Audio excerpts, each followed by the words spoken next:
Good morning, ladies and gentlemen. I'm Akash, moderator for the conference call. Welcome to Advanced Enzyme Technologies Limited Q4 and FY26 earnings conference call. As a reminder, all participants will be in listen-only mode, and there'll be an opportunity for you to ask questions after the presentation concludes. Should you need assistance during the conference call, please signal an operator by pressing star then 0 on your touchtone telephone.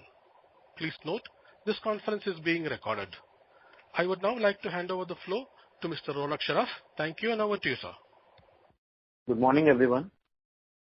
Welcome to Advanced Enzyme Technologies, Q4 and FY26 earnings conference call. We hope you all have gone through our financials, press release, and PPT, which has been posted in the investor relations section of our website. We have with us Mr. Vasant Rathi, Chairperson, Mr. Mukund Kabra, Full-Time Director, and Mr. Beni Prasad Rauka, Group CFO. Today, the management will discuss the performance and business highlights, updates on strategies, and respond to any questions that you may have. As is usual, for ease of discussion, we will look at the consolidated financials. Now, I would like to draw your attention to the fact that some of the information shared during this call, particularly regarding our plans, strategies, and future outlook, may contain forward-looking statements. These statements involve inherent risks and uncertainties and are based on current expectations, forecasts, and assumptions. Actual results may differ materially from those expressed or implied in these statements, influenced by a range of factors, including but not limited to economic conditions, changes in government policies, regulatory developments, and other unforeseen circumstances. Recipients are cautioned not to place undue reliance on these forward-looking statements, as they are not guarantees for future performance and should not be viewed as substitute for independent judgment. The company undertakes no obligation to update or revise any such statements, whether as a result of new information, future events, or otherwise. Now, without any further ado, we shall commence this call. Over to you, Vic, sir. Thank you, Ronak. Good morning, everyone. I know this is the first time we are changing the call time from 4 to 9. So thank you for taking your time early in the morning during the working day. I sincerely appreciate you all taking your valuable time. I extend my heartiest welcome to everyone joining us today on the conference call to discuss the financial results for the quarter and fiscal year ended 31st March 2026. The global economy has faced severe disruption, as you all know, in recent years, due to a compounding mix of conflicts, geopolitical tensions, and inherently fragile supply chain. Conflicts between nations have interrupted the steady flow of energy, food, and crucial raw materials, thereby injecting substantial uncertainty across international market. Concurrently, supply chain disruption worsened by transportation bottleneck, and stringent trade restrictions have slowed down production cycles and delayed the delivery of essential goods worldwide. These escalating challenges have significantly contributed to rising inflation as the business face higher manufacturing and shipping costs that are ultimately passed on to the consumers.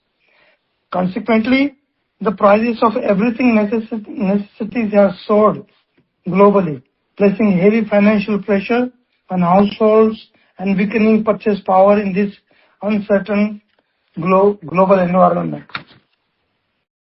Despite these daunting global supply chain challenges, we have maintained a highly consistent supply track record.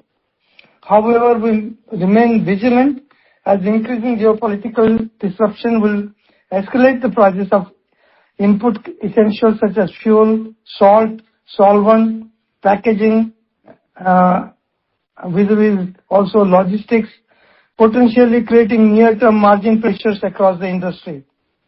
Turning in our financial performance, I'm delighted to announce that Advanced Enzyme has reported its highest ever quarterly and annual revenue for the fiscal year ended March 2026. For the fourth quarter, we reported revenue from operation at 2,000 $0.34 million, reflecting a robust year-on-year growth of 22% and sequential growth of 18%. For the full year, our annual revenues stood at $7,458 million, representing a solid growth of 17%. Our operating profitability also demonstrated excellent momentum. EBITDA for the quarter stood at $632 million, registering a 39% year-on-year growth and 28% sequential growth on a full year basis. EBITDA grew by 18%. EBITDA margin for both the quarter and the year remains strong at 31%. Profit after tax stood at $453 million for the quarter, showcasing a staggering growth of 69% on year-on-year basis and 5% subsequently. On the annual basis, PAT grew by 30%.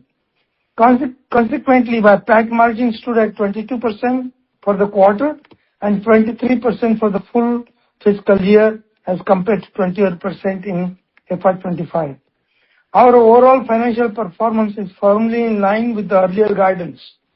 All of our business divisions delivered healthy growth, and we are confident that this steady momentum will continue into the coming year. Looking at the broader industry landscape, global pharmaceutical, nutraceutical, and biotechnology sectors are increasingly shifting towards wider adoption of enzyme across various regions. This macro trend is driving substantial market demand for players like us, who can offer integrated end-to-end capabilities and customized solutions across these platforms. Over the course of the year, we have taken several strategic steps to fortify our mid to long-term market positioning. We have continued to invest in enhancing our R&D capabilities, which will accelerate our innovation pipeline, while parallelly exploring expansion into newer, high-potential geographies. On the regulatory and compliance front, during this year, we filed 2 food enzyme dossiers with the European Food Safety Authority, EFSA, and 3 class dossiers with the US FDA. As mentioned in our previous interaction, our new R&D center in Nashik is expected to become fully operational in the later half of this fiscal year, significantly boosting our product development bandwidth. Additionally, we are anticipating approval of our anti-inflammatory products that we filed 2 years back in European region during this year. Now I will take you through our segment-wise revenue performance for the fourth quarter of FY26 as well as full fiscal year 2026. Let's begin with the human healthcare. Our largest and most critical segment, revenue for quarter 4 26, stood at rupees 1,281 million, making a 24% year-on-year growth and 33% sequential increase. For the full year-to-date basis, we observed a solid growth of 15%. This growth was primarily driven by higher sale volumes in pharma API, biocatalysis, and nutritional business. Human healthcare continues to be our flagship division, contributing 63% of our total revenue. Annual healthcare revenue in this segment rose to $250 million, delivering a 19% increase year-on-year, 2% sequential, and 25% on year-to-date basis. Annual healthcare accounts for 13% of our total revenue. Animal healthcare accounts for 13% of our total revenue. The growth is mainly driven by increased sales in Asia. Turning to bioprocessing, this segment recorded 17% year-on-year growth during the quarter, despite a 10% sequential contraction, finishing the year with 16% year-to-date growth. The annual growth was predominantly fueled by healthy performance of our food business, which grew by 20% year-on-year and 19% on the year-to-date basis. Conversely, the non-food business contracted by 1% year-on-year and 7% sequentially, remaining flat on the year-to-date basis. Lastly, the specialized manufacturing segment registered a 17% growth year-on-year and a 16% sequential growth. On year-to-date basis, it grows by impressive 23%. This segment currently represents 9% of our overall revenue. Our strategic product mix within each business division and operating leverage has continued to perform exceedingly well, supporting our healthy overall margins. We anticipate that our entire portfolio spanning human nutrition, animal nutrition, and bioprocessing will perform even better and grow stronger as we move ahead into the new fiscal year. That said, our business outlook remains extremely steady. We'll continue to focus on optimized capacity allocation, improving supply chain efficiencies, ramping up new product launches, and expanding our operational footprints across both developed and emerging markets. With this, I will now hand over this call to Raukaji. He will walk you through the financials and key subsidiary numbers. Benny?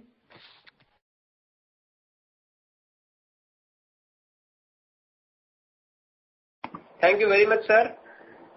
Good morning, everyone.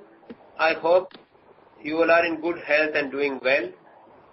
On the company's consolidated financial for the fourth quarter and year-end of fiscal year 2026, year-on-year basis, our revenue is increased by 362 million, 22% from 1,672 million to rupees 2,034 million.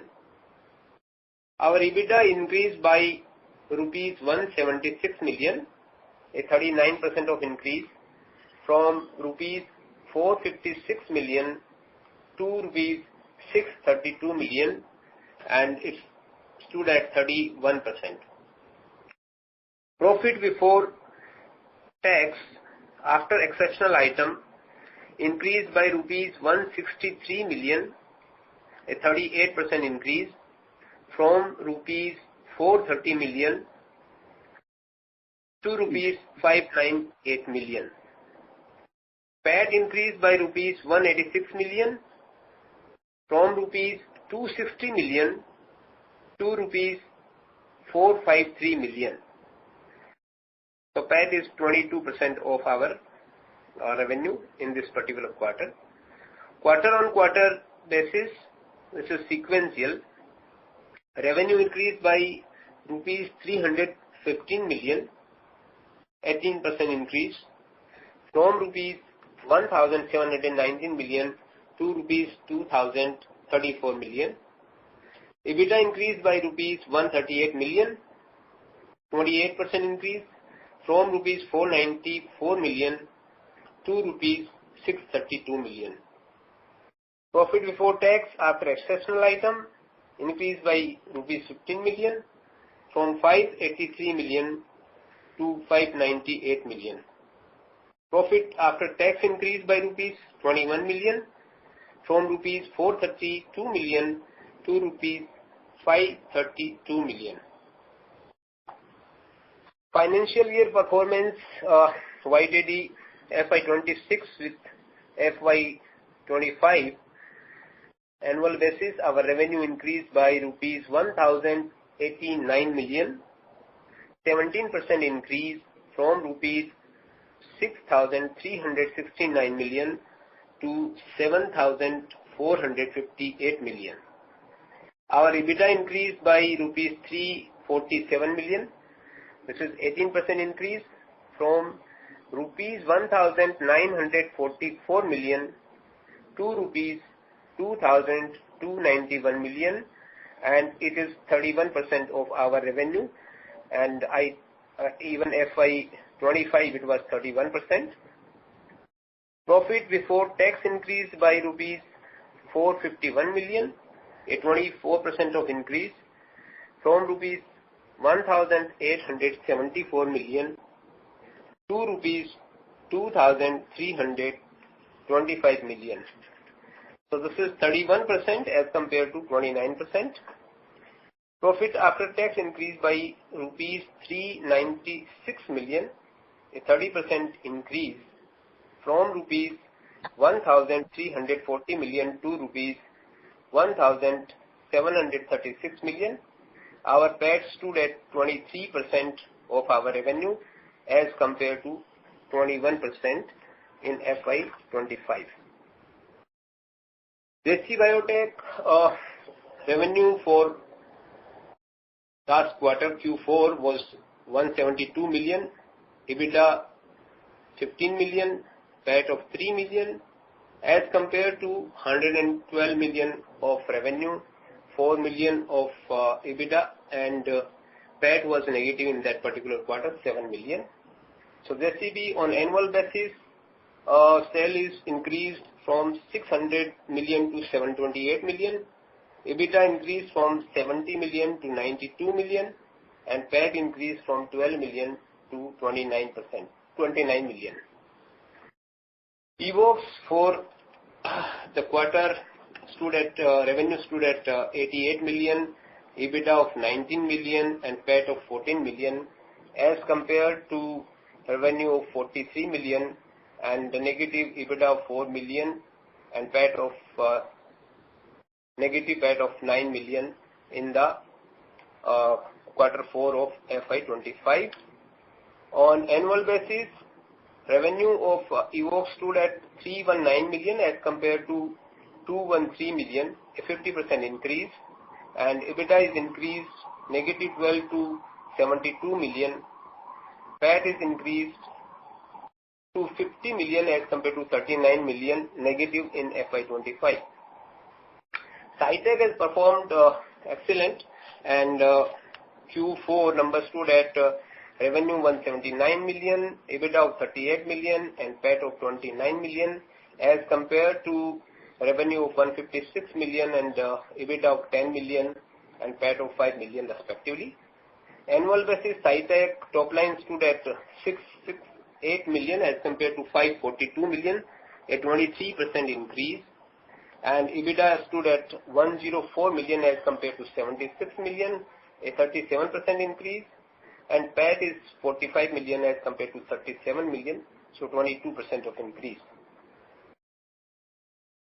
On annual basis, our top product, which is anti-inflammatory Enzyme, sales stood at 23%, and top 10 customer contributed 23% as compared to 22% in FY25. B2C segment is about 0.9 million as compared to 119 million in FY20. I'm sorry, complete total number is 4.37 million for FY26 as compared to 4.46 million in FY25. Our R&D expenditure total on standalone basis is 356 million in FY26 as compared to 328 million in FY25. On consolidated basis, our R&D spend is about 5.6% during quarter 4 and 5.3% in the corresponding quarter of FY25. So this is all from my side. We shall open the floor for question answer. Thank you, sir. Ladies and gentlemen, we will now begin the question and answer session. If you have a question, please press star and 1 on your telephone keypad and wait for your turn to ask question. If you would like to withdraw your request, you may do so by pressing star and 1 again. Ladies and gentlemen, if you have any questions, please press star and 1 on your telephone keypad. The first question comes from the line of Mr. Abhishek Navalgund from Centrum Broking. Please go ahead, sir. Yeah, hi sir, good morning, and congratulations on a good set of numbers. My first question is on, you just explained the segment-wise details also. So this clearly reflects that the quarter is all about growth that we have witnessed in say ratio peptidase, the anti-inflammatory enzyme. But I'm just curious that while our sequential margin is also kind of inched up, it is mainly because of the operating leverage maybe, but why the gross margin has kind of moderated on a sequential basis, especially when we see the US share is also more or less similar, and our human nutrition, which is like the highest margin segment, is also maintained or rather gained some share in terms of revenue. So this first question on the gross margin.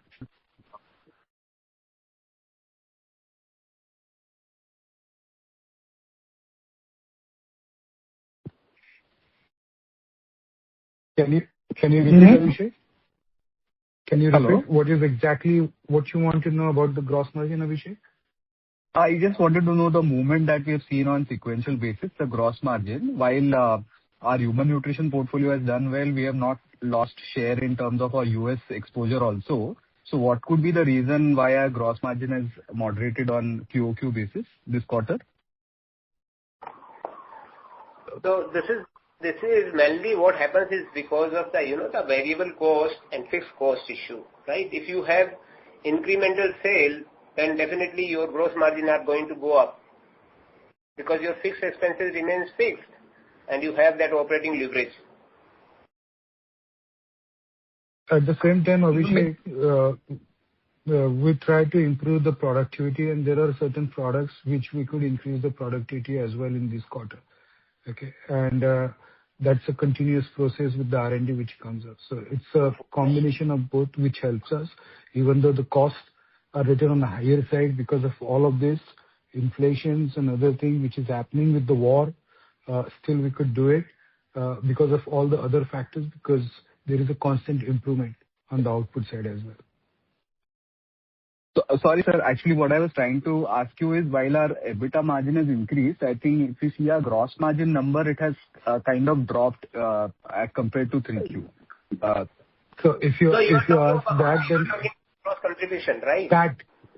PAT, Raukaji. So last quarter there was some. Raukaji, you can take. Last quarter we had some extraordinary items on the PAT side. No. I think, Abhishek, can you again come back with your question, please? You were talking about No. We can take this offline. That's fine. My question was on gross margin. I'll connect with you later on this. Yes, sir. So, yeah. Yeah, so I'm saying on the ratio peptidase side, the increase that we have seen, this could be a function of some market share gain in the domestic market. So is it fair to assume that this quarterly run rate will continue going ahead? I think Mukund will give the answer. I won't comment on that, Abhishek. There are always quarter and quarter variability. Particularly, but I would say that we will retain most of it. And it's not only like inflammatory products, but we are working on many other products as well, and those are also contributing. Sure. And you mentioned about the EU approval for the same product. So, possible to share, I mean, how big would be the EU market for this product? So it's a novel food which we submitted 2 years back, and we expect this year it should be approved. If it gets approved, then we will be the only person who can supply that product for next 5 years or 10 years. I need to see exactly what is the time frame which we get, and that should be really interesting for us. I won't be able to give you the numbers, but the interest can be very big.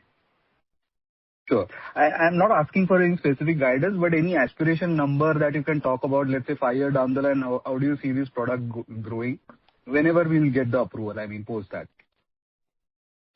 We cannot. Sure. I can't comment on the particular product, but overall, what we expect to grow is in the double digit and maybe big double digit, and that's like what we are aiming for, and that is where all the efforts are there. We won't be able to say about a single product or 2 products. There are multiple things which we work. Absolutely. My next question is on the current environment wherein we are seeing inflation and everything. So I think you talked about fuel, salt, solvents, packaging and logistics. So just would like to know in two branches, as in terms of raw material increase, I guess we are relatively sorted because we procure largely from India. But when it comes to these items like fuel, salt, solvents, packaging, logistics, so how is the pass-through structure like in this quarter? And do you expect some margin pressure because of the full effect getting flowed through in 1Q? There is always going pressure, because if you really look into the... You want to take, Mama? Go ahead.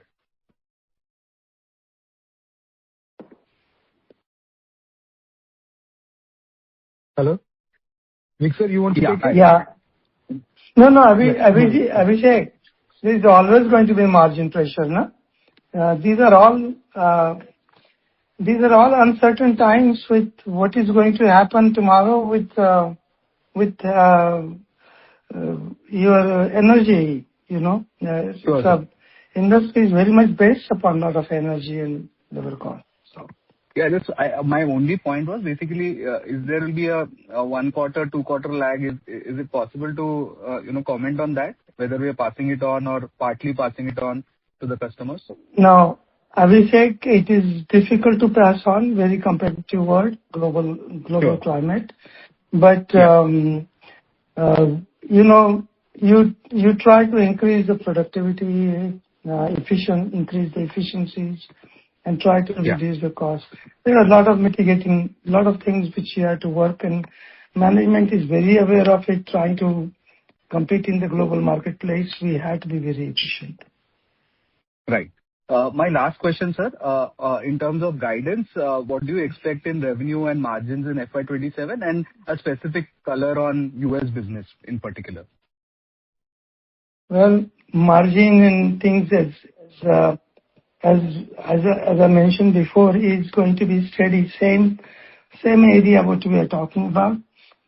We wanted to keep this momentum and hopefully build upon it. Okay. As far as the US market is concerned, your second part of the question, there is enormous pressure of the inflationary pressures here in the US economy due to energy. Nobody knows what's going to happen in 15 days from now or 2 months from now. But overall, cost is dramatically increasing, and as I mentioned before in my comments before, the spending, or what you call it, people's discretionary expenses, is going to be a lot of pressure on that. So we'll see how that plays out. Okay, this is going to be a very challenging year, no matter what. Okay. Awesome. This is very helpful. Thank you and all the best. You're welcome. Thank you. Thank you so much, sir. The next question comes on the line of Mr. Kunal Tanvi from Banyan Tree Advisors.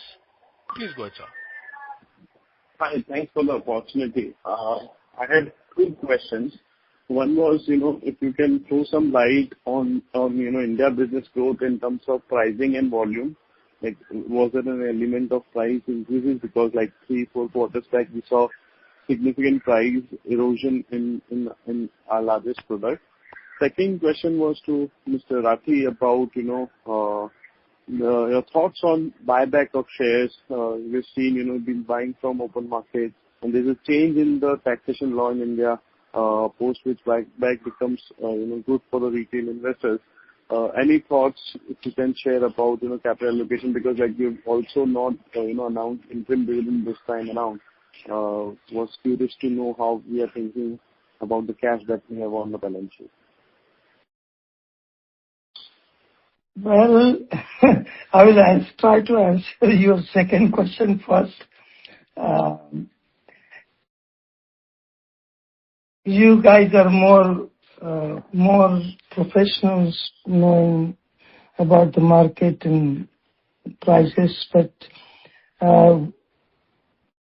we will be looking at all the necessary options of what is in the best interest of our shareholders and how we increase the value of our shareholders. Okay? Regarding the pressure on the Indian. So, sir, is it fair to assume that buyback is also something that the board is considering? Yeah, it's a board's prerogative to look into various different areas, and I'm sure that on right time, board will take a decision. Okay? To see whatever they feel is best interest of the company shareholders. And regarding your first part, Mukund can probably answer this. Kunal, you want to know if there is a margin pressure or what?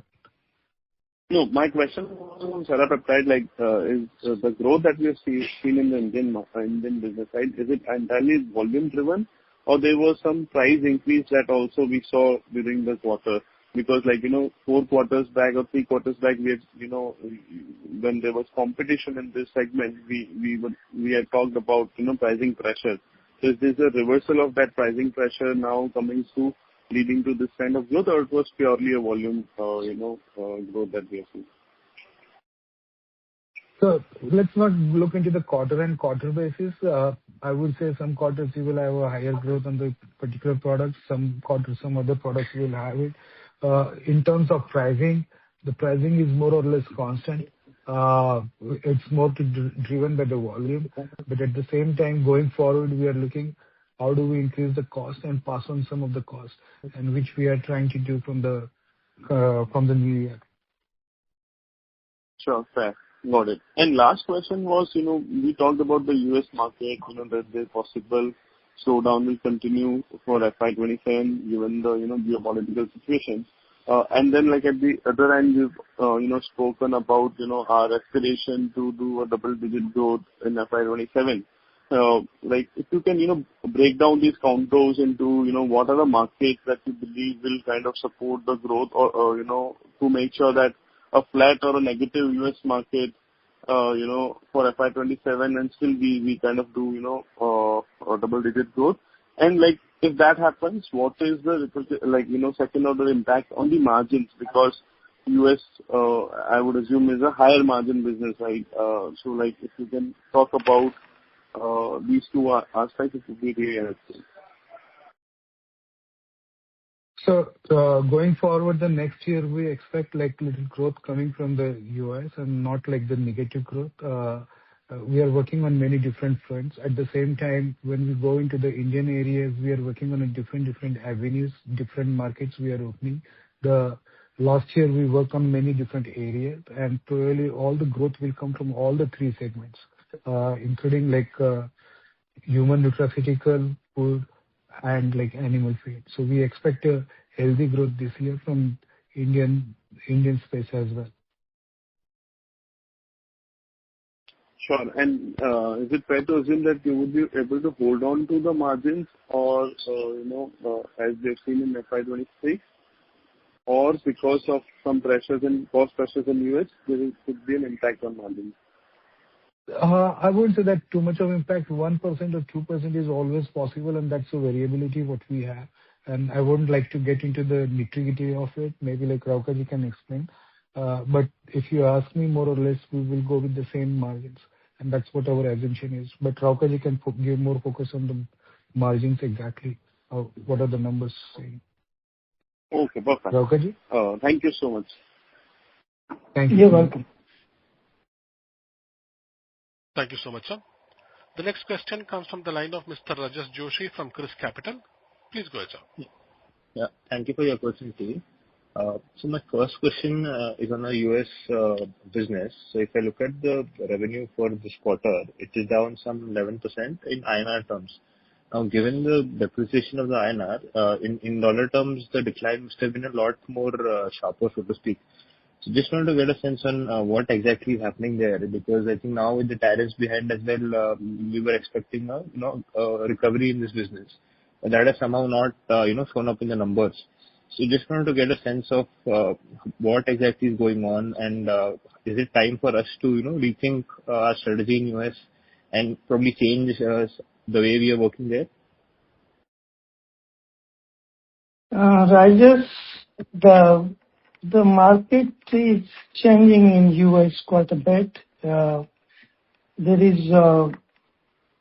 is more concentration on the deliverable registration, the studies, etc. And US strategy changing accordingly. So market is, as we said before, also very challenging. But we are making very good inroads with the registration in the regulatory areas as well as in the market segments. Okay, so it is going to be, as I said before, very challenging year, but we are expecting to grow in US market also. Thank you for the answer, sir. My second question would be on our India business. This quarter has seen a significant increase in sales, about 50%, and the year has also been good for us in India. So Sera, obviously, I think there was an earlier mention of Sera volumes going up, but outside of Sera, any other products that you would like to call out, or any other segment that you would like to possibly call out that has done well for us in India, both in this quarter and for the year as well? And if you could please also call out your biocatalysis revenue for Q4 and for the full year as well, please.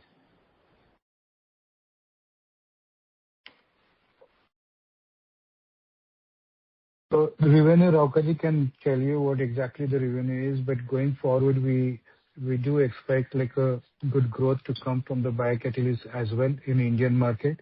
I would like to mention that like not only like the pharma, but this year like we grew very well in the food area as well as in the animal feed area, and even our specialty business grew very well, and we expect that this momentum to continue going forward as well. But if you want a specific biocatalyst numbers, probably like Raukaji can give you. Yeah, but going forward, we do expect a good growth coming from those areas as well. Understood, sir. Biocatalyst, I think you wanted the numbers, right? Yes, please. 247 million, and for the FY26, yes. And last year it was 174 million. Understood, sir. Thanks a lot. My next question would be on our R&D pipeline. So outside of Sera, which you've already spoken about, the European filing, any other products that are there in the pipeline for us, which are gaining good traction, or we are expected to launch soon in this year or the year after that, which you would like to highlight? So this is a continuous process. We are working on many projects as we were talking. Coming this year, probably like in the second half, our R&D new facility should be operational, and after that we should be able to work on more different products. And because of the competition of the nature, I don't want to now going forward specify the individual products because that just creates the pressure on the products. So going forward, I will not be like to mention the exact product, but we are working on many different products. That's what I would like to say. Understood, sir. And I mean, it seems like the company has turned around in FY26 after a difficult FY25. So I mean, apart from the revenue outlook which you shared, has the nature of our revenue in some sense also kind of become more long term or recurring than it was earlier? Is the quality of revenue increased, so to speak? Quality of revenue is extremely well and very stable. Understood. Got it. And last question on capital allocation. I think one of the earlier participants also have pushed you on this. So, I mean, looking at a balance sheet, there were around 700 crores of cash, and despite that, we have cancelled the interim dividend. So just wanted to get some thoughts on your thought process regarding that. That's again, I will say that is board decisions which board always evaluate from time to time on how to enhance the shareholders' value by different modes and methods, as you guys know very well. So we are always, as a company board members are always looking to see how and where we can do, how we can benefit this to our shareholders. Understood, sir. And so when I broader question on the fermentation space, so to speak, this would be my last question. There are a couple of peers, who actually have now entered, let's say, emerging areas like animal, non-meat based proteins, which are also manufactured using fermentation itself.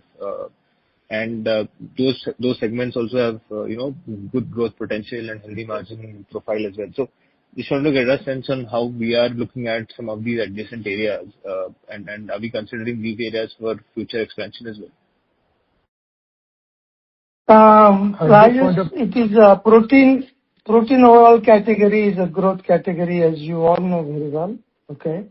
Non-meat protein is taking some traction as we understand it, and we are continuously working on various different areas to see how we can take the advantage of it, in the whole segment, not only non-meat protein area, but all entire protein area, so to speak. But yes, it is a very interesting area, and obviously we are always looking into all these growth areas.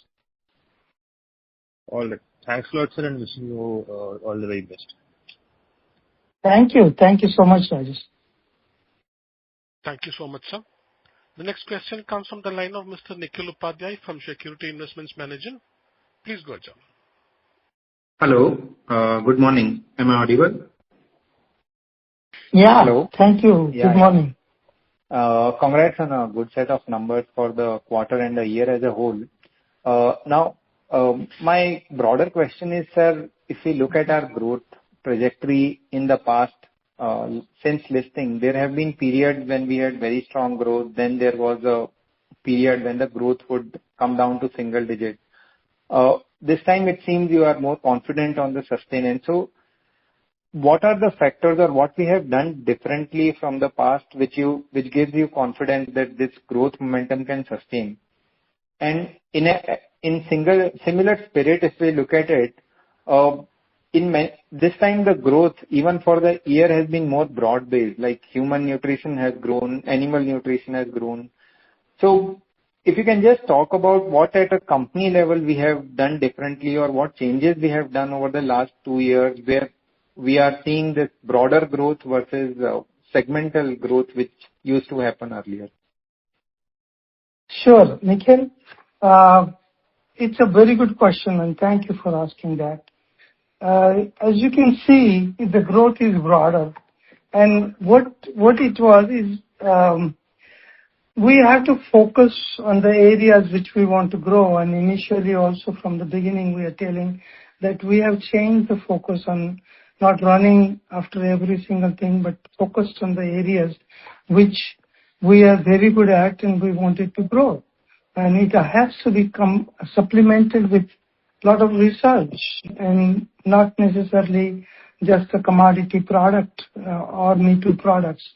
So we made a lot of changes in that particular segment. Our outlook is more broad-based and long-term rather than the short-term margins. And what you see is that results, the culminative efforts for some years now, that it is paying off this year in spite of lot of challenges in the global marketplace.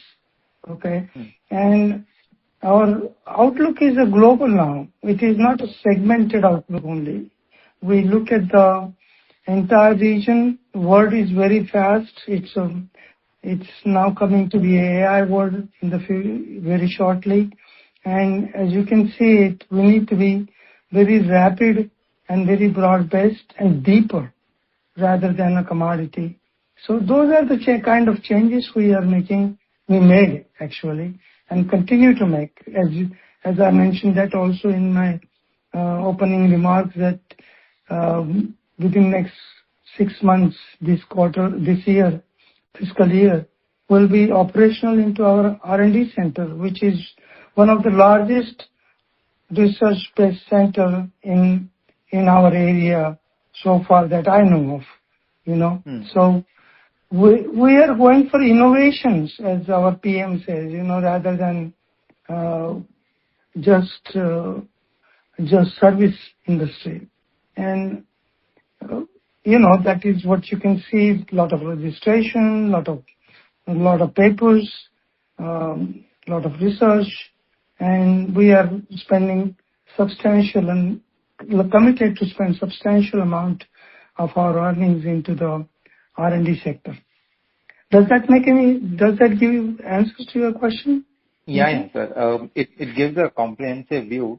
I would just want to understand one more point, because when we go for a more comprehensive and in-depth entrance with the customer or entrenchment and more innovation, there are two aspects which probably can throw light. One is with our existing customers, say, which were present 3 years back. Today, what quantum of business we would have increased with them? And secondly, if we look at the growth beyond our top 10 customers, how would that be? Well, you will find that our top 10 customers will be very much evolving and expanding. Okay? And that is because of what I said it before. And we are very keen on increasing our share of revenues from the existing customers also, which they have already established for so many years. So there is a lot of changes globally happening right now, as you are very well aware, Nikhil. And obviously, a lot of companies are looking at us also into the different angle, different perspective. So it is an exciting, even though challenging time. And we feel very confident that this really, with the last a lot of work which we have done in last several years, is taking a deep root into it. Sure, sir. Thanks. Just two questions. One is, sir, see, today we are almost a 750-800 crore kind of a top-line company.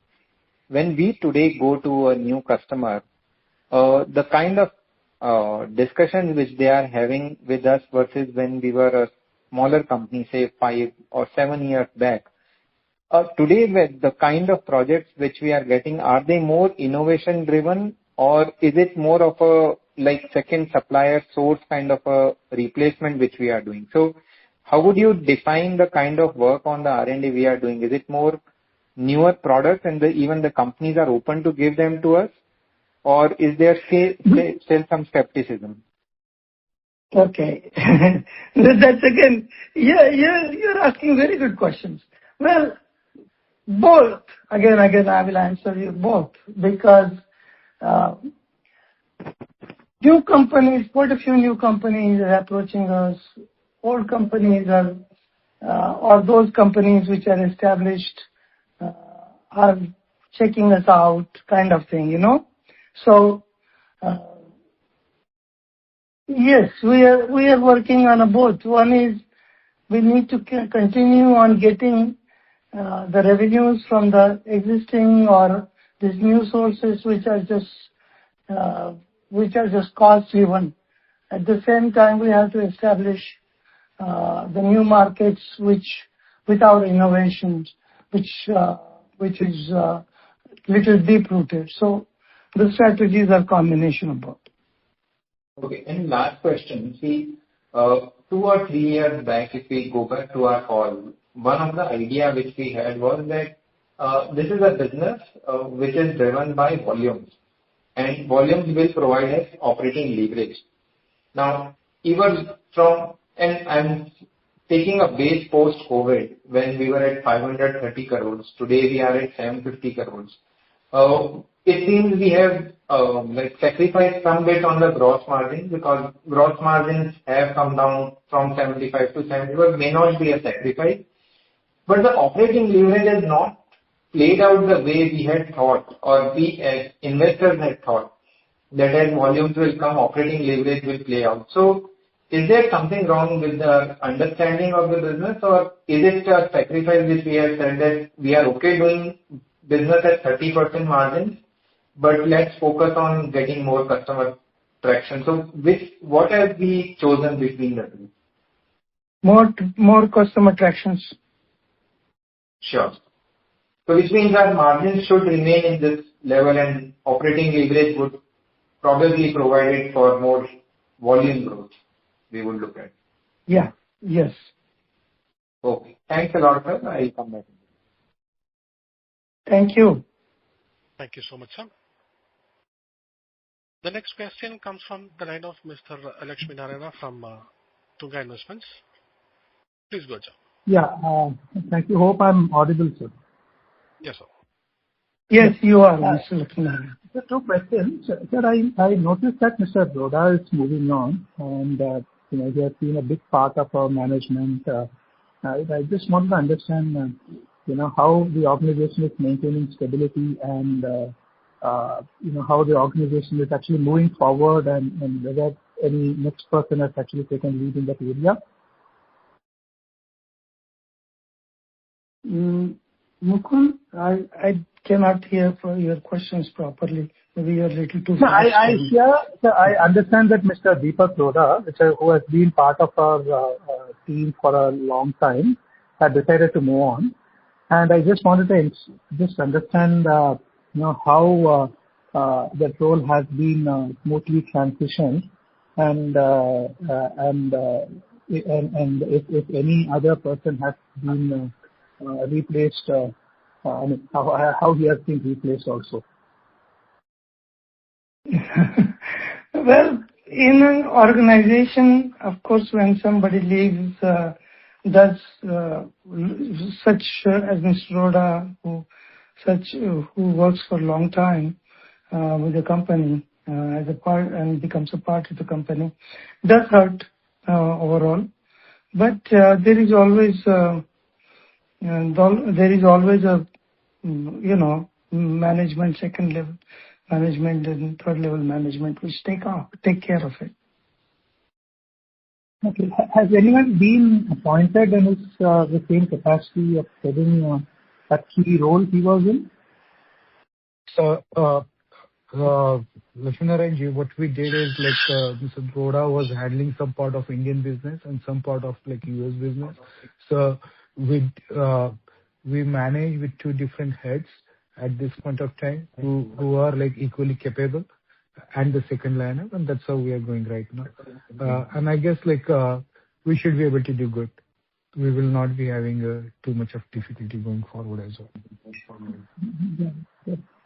And Mr. Rati, you are always urged us to think the company on a longer term, not look at quarter, not look at year. But if I just look at our US business from March 22 end to March 26 end, I see that there is a significant divergence from the performance, which is down around 6% on Indian rupee terms, while the currency has actually also depreciated by 22%. So how does the management view this? Is it something which you anticipated or you are happy about? Or how do you like to measure or how do you like us to look at your US business over a longer period, not necessarily a year or two, but slightly longer? Overall, we always told you that it is a balanced business, a global business. It is export-driven business as well as local business. So, look, you have to keep and look at it in the same way. Nothing has changed. 1 year, as I said, various things takes little time to deep root, and that is what we are doing right now. Globally, not only in the US market, but global markets all over. So it is just like somebody said, when one door closes, some other door opens. If I just engage on that further, sir, how do you like us to look at the US business, okay? Because that's a business where it's very dear to you and you are putting all your efforts to expand that business. And how do you think you look at it? I mean, how do you think we should look at it, and how you are looking at it over a longer period? I'm not looking at a year, but slightly longer. Yeah, it's going to be a growth business as usual. Our business is a growth business. And US business, you should be looking at long-term, steady growth business. Okay? Got it. And the third question is that from Serratiopeptidase business, right? I mean, how much that did contribute for the full year, and what has been the year-on-year growth? And as a follow-up on that business, I see that the competition is little muted, if I can understand. So can you just tell me how are you thinking about competitive intensity in the Serratiopeptidase business? So I think two parts of the question. One is what has been the contribution of Serratiopeptidase for the full year and especially the last year, and how is the competitive intensity? Because I understand that one of the competitors is not selling the product. Benny, you want to answer on that one? And Mukund? Yeah. So as Mukund was mentioning, I think this is the last time we will be sharing this number. This is like Serratiopeptidase. I think we have on YTD growth about 45%, and Q on Q is about 54% growth. So for product, I think you will all appreciate, because there is always kind of a lot of pressure this is created by competitor and all that. So we will restrict that. Okay. Thank you so much. Thank you so much, sir. The next question comes from the line of Mr. Shreyans Gathani from SG Securities. Please go ahead, sir. Hi, good morning, sir. I had a couple of questions. The first one is on the biocatalysis. A few calls ago, you had mentioned that there are some trials going on. So just wanted to get a sense of the overall business and any updates on that.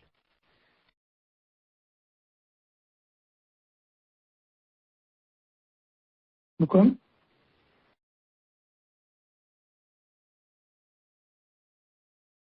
Sorry, I was on mute.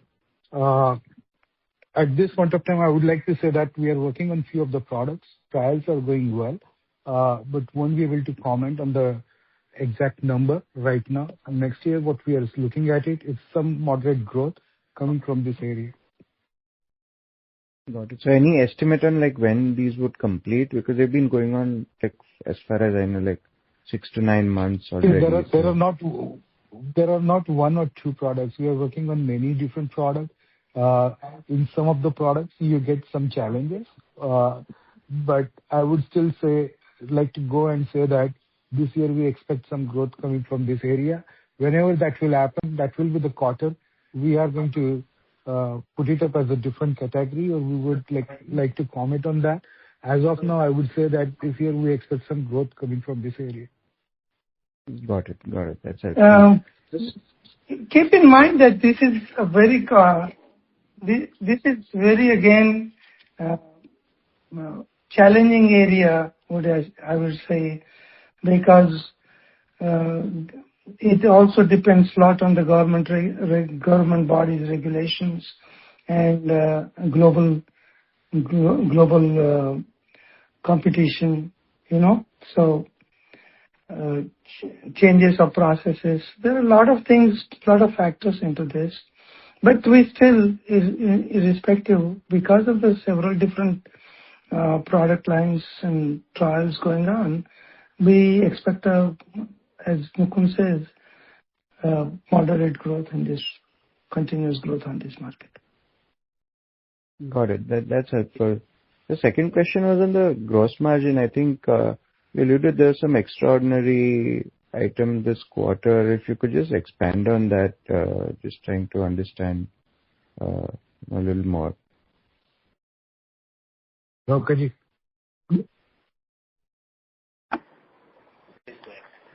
So the gross margin is particularly driven by product mix which the company have and the group have. So over, if you see, the domestic sales is kind of higher as compared to total consolidated sales, which in turn sometimes gives us the lesser margin. But on an overall basis, if you see on a full year basis, the gross margin is kind of 1% down because of product mix only. But he's talking about extraordinary. Yeah. No, he was asking about some extraordinary item. I guess like something was there in the last quarter, which is not here right now. Oh, last okay. quarter, that was there in FY quarter 3, right? Quarter 3 we had some exceptional item.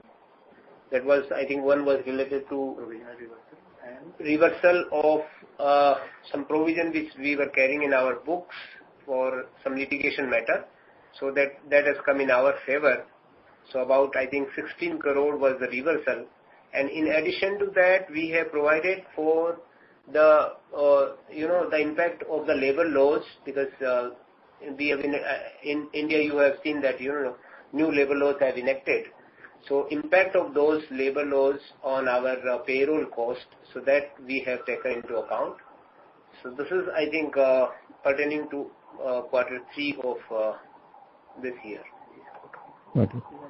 So my last question pertains to the R&D center. Like, we expected to operationalize in the second half of the year. So what kind of incremental expenses are we looking at in terms of percentage of R&D spends, in terms of like, percentage and, rupee spends? And also, like, have we already started hiring for that? Like, what is it going to be the capacity, for that? How many people are we looking to hire over there?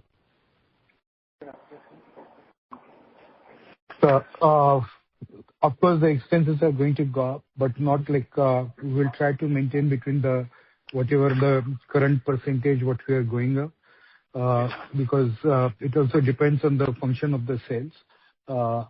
In terms of persons, some persons we already hired, some persons we are planning to shift from our existing R&D center, and some persons we are in a process to hire. In terms of capacity, the capacity in a given time, it will take some more time to really come to the fullest utilization, but we intend to increase in the first phase by the threefold of what current capacity what we have. Okay. It's a phase manner. Expansion will be in a phase out manner. Got it. That's helpful. So are we looking to close down the other R&D centers? Because you said we are moving people. No, we will not close. Those will continue, but at the same time, some people will move from here. We will be going with a lot of modern machineries out there, so that the people requirement will be lesser, but we can get like more higher output out there. Okay, got it. In absolute term, the R&D revenue expenditure is likely to go up by 60 million. Okay. And CapEx is definitely, this is going on, so that will be again additional, I think 50 crores we will be spending this year. So I think overall CapEx on R&D will be about 130 crores, sorry. 130 crores. Got it. Maybe Okay. we have already spent 50, we are going to spend during this year. Got it. Okay. And what would be our current utilization? Are we looking to do any kind of capacity expansion in terms, like I know we just do incremental and we find efficiencies, but anything as we are increasing sales, are we going to need more capacities or are we okay with this year? In the main company, we will be taking that call after September. As of now, we do have a preparation on the ground, so that whenever we want to go, we can go very quickly, rapidly. The infrastructure build-up is done. We may look into some capacity increment in one of the subsidiary company this year. So those are the plans as of now. Got it. That's very helpful. That's all from my end. Thank you and good luck. Thank you. Thank you. Thank you so much, sir. The next question comes from the line of Mr. Rohit Ori from Progressive Shares. Please go, sir. Hi, team. Good to see the company evolve from a domestic enzyme manufacturer to an integrated specialty biosolution platform. I think this is where the alpha lies, and many congrats on this, one of the strongest quarter that you all have delivered. Thank you, Rohit. Yes, sir. So I have a few questions. While you're becoming a global innovator in this biomanufacturing platform, with certain modes that you have, and we also see this small CWIP or some sort of expansion that is happening. If you can take us through that, this fermentation capacity that we have of around 500 kind of a meter cube capacity. But when do you think that the next round of expansion should come through? That's what I said. That's what I said. Like, we might look some capacity expansion into one of our subsidiary company, and we will take the call in the month of September when we should really increase. So that's as of now currently stand. We do have infrastructure to increase the capacity increment by 50% right away. Okay, so we'll take the call as we move forward in this year. Kamalji, what would be the peak revenue that we get from this capacity currently? It's very difficult to say because, Rohit, it's like always the product mix, how it's moving, what are the different areas which are moving. And as I was saying, like, there is a constant improvement in the productivity. So it's a lot of blending games. Even like I mentioned earlier as well, like this year we could increase some of the products output to maintain the pressure on the pricing. So these are all the blended. I mean, like, it's very difficult to say exact revenue. Okay. Sir, on the working capital, we see some stress over there in the inventory. Is it because of the demand, or is it some new client that you all are onboarding, or maybe just talking because of the pricing in the industry? It's not only the pricing, but it's because of the uncertainties of supply chain and other things, and you never know what will happen tomorrow. So you don't want to get stock out for the raw materials and other areas. And you should be able to deliver because it's a game of like logistic delivery. So sometimes you need to build up the capacity, build up the inventories to manage all the changing global environments. And on the receivable side, is it because of stronger sales, or are we giving some higher credit to some of the clients or customers? The things are more or less same, but Rauka can put some more lights on the number. I don't feel like there is a much of difference like on the strategy front. Okay. Sir, on the competitive positioning, while Ratiji also mentioned that this year could be a little bit of a challenging on the international front, how do you see, or what are the things that generally the customer looks at while they are trying to choose AETL over Novonesis and or Hansen? What are the cost advantages that we generally see? And why would they prefer us while we might compare with some of the European players or maybe some other players in China who could be having better margins or maybe defensive margins as compared to us? It's like the timing is always challenging. It's a very good question. The time is always challenging, and the challenging time always creates some opportunities.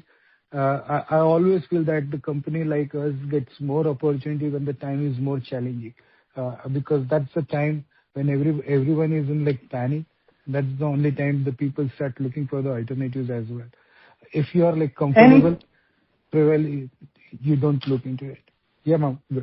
And also one more thing you have to remember is that we are not a company which is just came up in the last few years. It has a tremendous track record of last 30, 40 years, right? So that all counts. That is because ultimately people have to trust you, deliver that you can deliver. Okay, makes sense, Rathi. My last two questions is if you can take us through what are the developments which are happening with Staria, which was recently having some corporate developments happening over there. Well, it has been just being established completely independently, and I think this will be coming year will be the first year for the Staria as its independent company. The response is pretty good. Anything on the numbers that you'd like to share on the top line? No, there is nothing.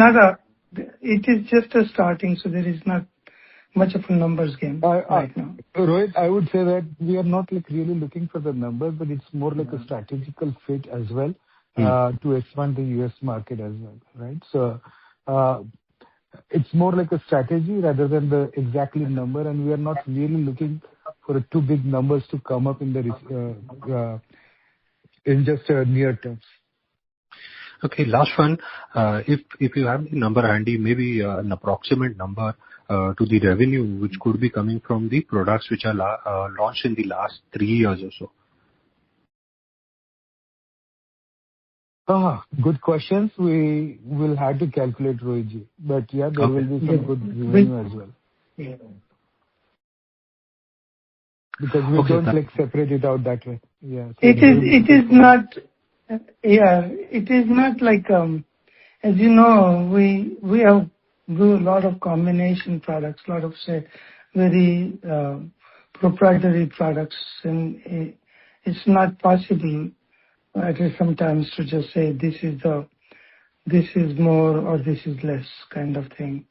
We have a broad range of enzymes, and they have their own function, and it is just create a very unique formulation for the industry. Rathi, ballpark number, maybe like 10% or maybe 15%. That is what I was looking at. Well, the growth you can see whenever you take out one individual product, which you all know, and rest of them is all like that. Okay. You know, we are very much as a what you call it, proprietary enzyme product kind of company. Okay, Rathi, Kabalji, thanks for answering my question. Thanks a lot. Oh, pleasure. Thank you, Rohit. Anytime. Thank you so much, sir. The next question comes from the line of Mr. Ashish Tavkar from UTI. Yeah, thanks for the opportunity. Is there any update on where we are in terms of the US tariffs, discussion with the customers? Are they still on the back foot? What's the scene there? Ashish, thank you for asking this question. You know, there is every day a new drama. We initiated, the customers are always asking when they can get the refund back. And we are asking the government when we can get the refund back, and so on and so forth. So let's play the tune and see what happens, you know, whether the Congress in US Congress acts on it or don't act on it. But there is a lot of drama going on with the court, and, you know, politicians and the business. The people more or less understood that there is a reality of this, and prices in the marketplace is going up. Inflation is really hitting up here also in the US, not only in energy, but all the sector, food sectors, supplementary sector, supply sector, all supply lines. Okay. We just have a challenge how we can pass on this cost to the customers. So as of now, we are still absorbing 10% cost, right, from the tariff? Yeah, to a certain extent, yes. And it is a gradual process to pass it on and to explain. So that's a process, but you cannot just pass on everything to the customer and lose the market share. But at 18% tariff, we would not be very uncompetitive, right, versus the competition? No, it's a competitive market. It is, when you get into ingredients and when their cost goes up, and the market is very different. How many times they have to increase that to make their sales and then that becomes whether the consumer can afford it or not is another issue which they have to face. And what will impact for them because it's a B2B market, no? So.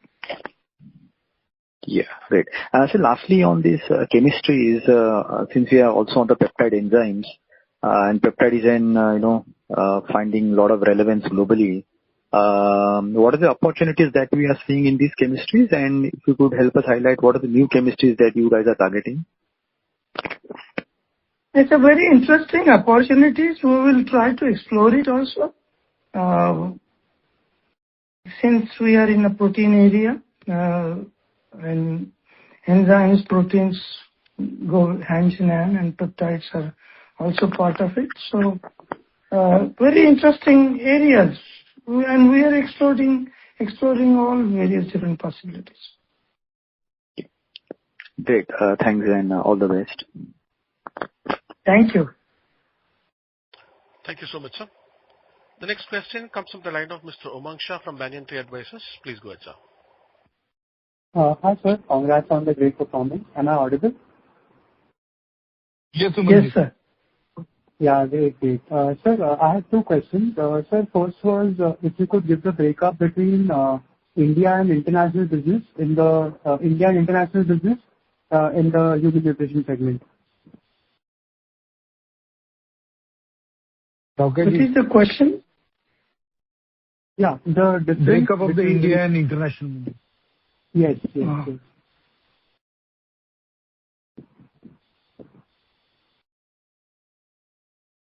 Raukaji? Benny? Yes, I'm giving the information. Sir, meanwhile, the second question was, if you can help me understand, was there any one-time component in the India revenues of Q4? Any sort of pre-booking or pre-buying by customers or something? No, there is no that kind of revenue. It's not a one-time revenue. Okay. Sure, sir. And sir, one last question was that with our India R&D coming in, would we be freeing up some capacity in Evox to make it more customer facing, or would Evox continue doing R&D for us? Evox will continue doing R&D, yeah. Okay. Sure, sir. Okay. Sure, sir. Umang, Yes, sir. 32% of our business has come from India. I'm talking about human nutrition business. And Okay. of our total revenue, 32% from India, domestic market, and 30% has come from international market. So total is 63% contribution of human nutrition business in our total revenue for FY26. It's a balance. Sure, sir. Basically. Absolutely, sir. So it's 32% and yeah, got it. Yeah. Yes. Got it. Thank you so much, sir. Have a great Thank you. Thank you so much. Thank you so much, sir. The next question comes from the line of Mr. Ketan Chadda, an individual investor. Please go ahead, sir. Yeah, thank you so much for the opportunity. And sir, congratulations on a good performance for the whole year. Indeed a good growth that you have achieved. Sir, my first question is with respect to the patents, the numbers that you publish every quarter in your presentation. I saw that the number has gone down from 17 to 15. Could you just throw some light on that, sir? Like, why has the number of patents reduced?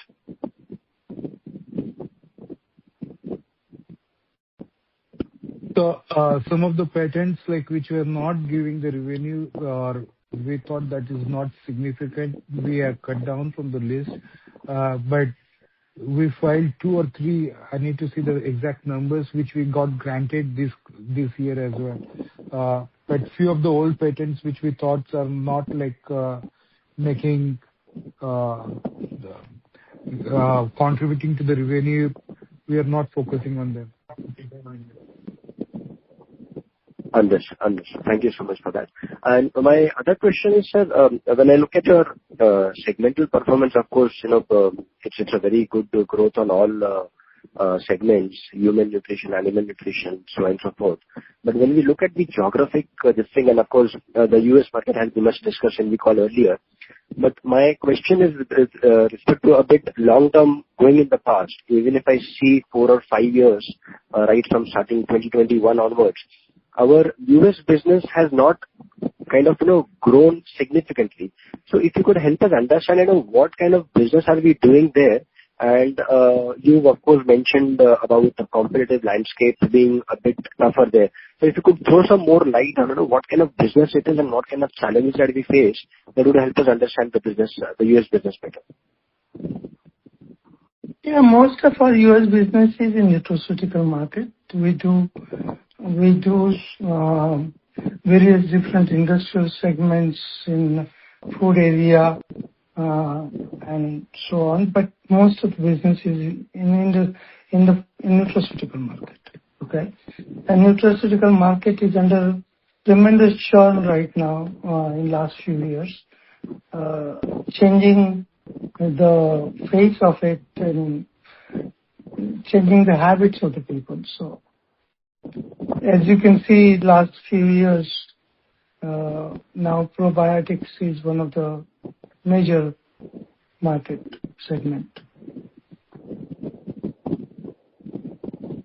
Yeah. So, US market is always changing with the new habits, and then rest of the global catch-up is there. And this is always going to be like that. But market is growing in various different segments, and we need to catch up that rising trend, and that's what we're doing. Right. So my next question was also with respect to probiotics, which you just touched upon. If I look at the presentation, you've given a segmental revenue also for the probiotics, which has significantly reduced from last year. So again, if you could help us understand why we see probiotics as a growth segment for us, and our revenue contribution in that segment is a very small one, and the addressable market is a significant one. Ketanji,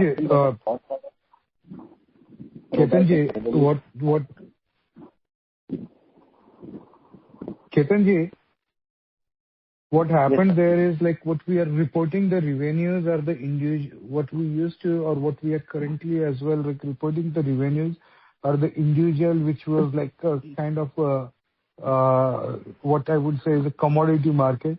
Now the approach is changed, and we are making a lot of different solutions using the probiotics, which are not really reflecting into the exact numbers, because it is very difficult to segregate them, because it's always been not utilized as an individual product. So the probiotics is used very widely in a lot of US formulations, but you won't be able to separate it out exactly. The numbers what you are looking at it is going down or going up is the individual probiotics what you were selling, and those are more like a commodity segments. But I can assure you that our probiotic business is very strong. Sure. Thank you for asking all questions, and wish you all the best. Thank you so much. Thank you. Thank you, sir. There are no further questions.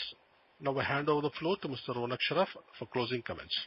Thank you everyone for taking your valuable time for attending our earnings conference call. We will keep you all posted for any further updates. I request you all to kindly send in your further questions that may remain unanswered. An audio recording and the transcript of this call will be uploaded on our website in the due course. Looking forward to host you all in the next quarter. Till then, stay healthy, stay safe. Thank you. Thank you. Thank you, everyone. Thank you, everybody. Thank you, sir. Ladies and gentlemen, this concludes your conference for today. Thank you for your participation and for using Dosaba's conference call service. You may disconnect your lines now. Thank you and have a pleasant day.